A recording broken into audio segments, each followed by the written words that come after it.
my name is Sarah, and today I'm jumping in with the monthly recommendations group that was started by Trina from Between Chapters and Kayla Rain. I will link all of the info for both of their channels and the Goodreads group in the description below if you would like to join us. In the month of April, we are talking big books, aka books over 500 pages, those ones that you just love to just dig into, but can also be a little bit intimidating. If you guys have been around this channel for a while, you know that even though I did not read many big books last year, I love them. They are some of my favorites. I love character-driven, giant novels that just suck you into the story and give you so much time for character development and plot and just all of those wonderful, wonderful things. So today I'm sharing with you 5 of my favorite big books, starting with one of my favorite big books from last year, The Name of the Wind by Patrick Rothfuss. This is the first book in the Kingkiller Chronicle, which is intended to be a high fantasy trilogy, though the third book has not yet come out. And this particular series follows a man named Quoth, who is known for doing all of these things. And this man named the Chronicler comes to this inn that Quoth is working at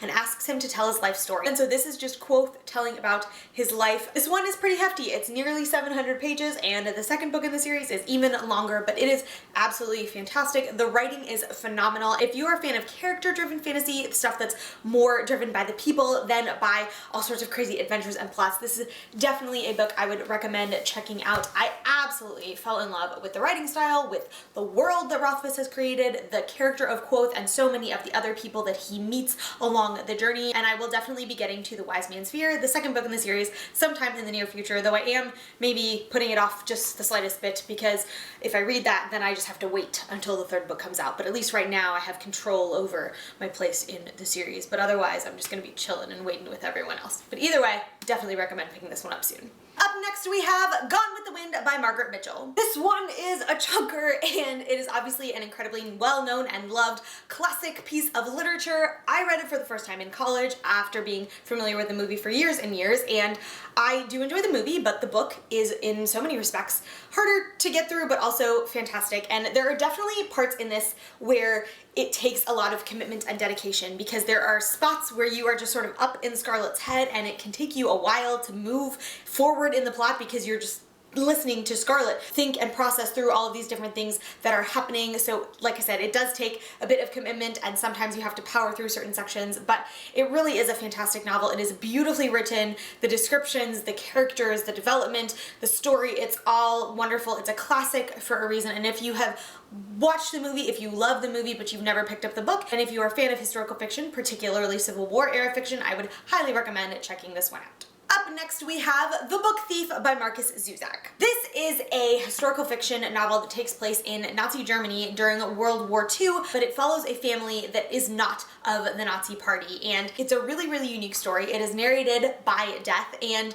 it will make you sob. It will rip your heart out and just throw it on the floor and crush it, but you will still absolutely adore this story. I read it for the first time in 2014, and I absolutely fell in love with the characters and the writing and just the themes that come across in this story. It primarily follows a little girl named Liesel, who, as you might expect from the title, steals books. But I don't want to really tell you too much about it because I didn't really know much going into it, and I mean, it's really just absolutely exquisite. The thing that boggles my mind the most about this book is that Markus Zusak tells you what's going to happen like 100 pages before it happens, and he still manages to make every person pretty much that I know that has read this book just sob, and I am fascinated by that as a writer. But if you are a historical fiction fan, particularly if you are a World War II historical fiction fan and you have not picked this one up yet, please do yourself a favor and jump into it soon. Up next we have The Goldfinch by Donna Tartt. So this book won the Pulitzer Prize in the early 2000s. I don't remember the specific year, maybe 2004, but possibly, I think it won in 2004, but I could be wrong about that. It is a literary fiction novel that follows a kid named Theo Decker, who at a young age survives a tragic accident that kills his mother, and then he is abandoned by his father, and so he goes to live with the family of a wealthy friend, and really then it just follows his life after that, and follows a bunch of different things that happen that are all sort of related back to that original event that killed his mother. And I read this back in 2015, I think it was. It is beautifully written. It is beautifully crafted. The way the whole story weaves and flows and finally all fits together and comes together at the end is absolutely phenomenal. The character development is fantastic. Theo in particular grows and changes in so many different ways, and so many of the other characters that you meet are just so fascinating and intriguing to read about. I loved this book.